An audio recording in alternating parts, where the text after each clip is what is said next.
អ្នកគិតថាអ្នកអាចវាចេញបានបែបនោះមែនទេខ្ញុំអាចផ្ដល់ឲ្យអ្នកនៅឆ្អឹងខ្នងខ្លះជម្រើសពីរហើយប៉ុណ្ណឹងវារវាងជើងរបស់ខ្ញុំទីពីរយើងមកពីភាគខាងត្បូង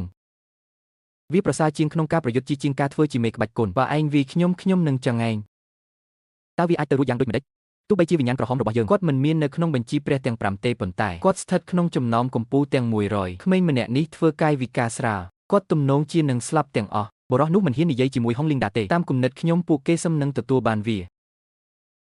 យ៉ាងណាមិញច្បាប់នៅភាគខាងត្បូងគឺនៅខាងក្រៅការប្រកួតក្បាច់គុណចម្រុះសេចក្តីស្លាប់មិនថាអ្នកជួបគ្រោះថ្នាក់ដោយចៃដន្យនោះទេខ្ញុំបានកំទេចវាចោលហើយបំផ្លាញអ្នក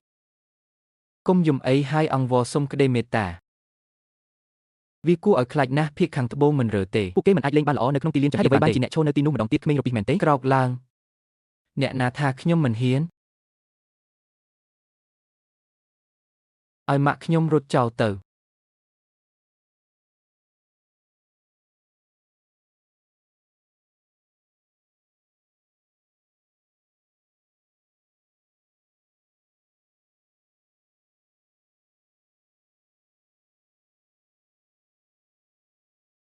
លុតជង្គង់ចុះនៅក្នុងលោកនេះ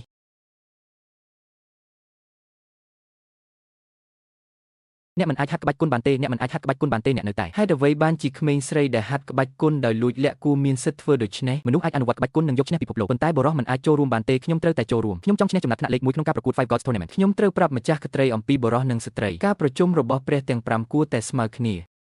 វាជាព្រឹត្តិការណ៍ប្រចាំឆ្នាំដែលប្រារព្ធឡើងដោយប្រទេសជាច្រើនអ្នកឈ្នះការប្រកួតពីមុនអាចចូលរួមបានបញ្ជីព្រះទាំង5មានអាយុកាលជាច្រើនឆ្នាំមកហើយបុរសម្នាក់បានចុះឈ្មោះក្នុងបញ្ជីនោះប៉ុន្តែម្ដាយរបស់គាត់មិននៅរស់ទេមនុស្សដឹងថាមិនចាំបាច់មានការពន្យល់បន្ថែមទេលុះត្រាតែខ្ញុំនឹងស្លាប់បើមិនដូច្នោះទេជីវិតរបស់អ្នកនឹងត្រូវបំផ្លាញកុំជឿខ្ញុំឬអ្នកផ្សេងដែរខ្ញុំមិនដឹងថាអ្នកនឹងឆ្លោះជាមួយខ្ញុំទេ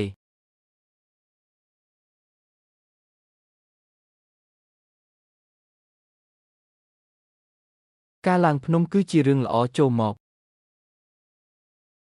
អ្នកនៅតែត្រូវអង្គុយចុះហើយមើលជើងរបស់ខ្ញុំវាខុសគ្នាចូលយើងមើលអូខ្ញុំពិតជារំភើបចិត្តណាស់ចំពោះភាពក្លាហាននេះសូមក្រឡេកមើលបច្ចេកវិទ្យាសូមក្រឡេកមើលការឡើងភ្នំមើល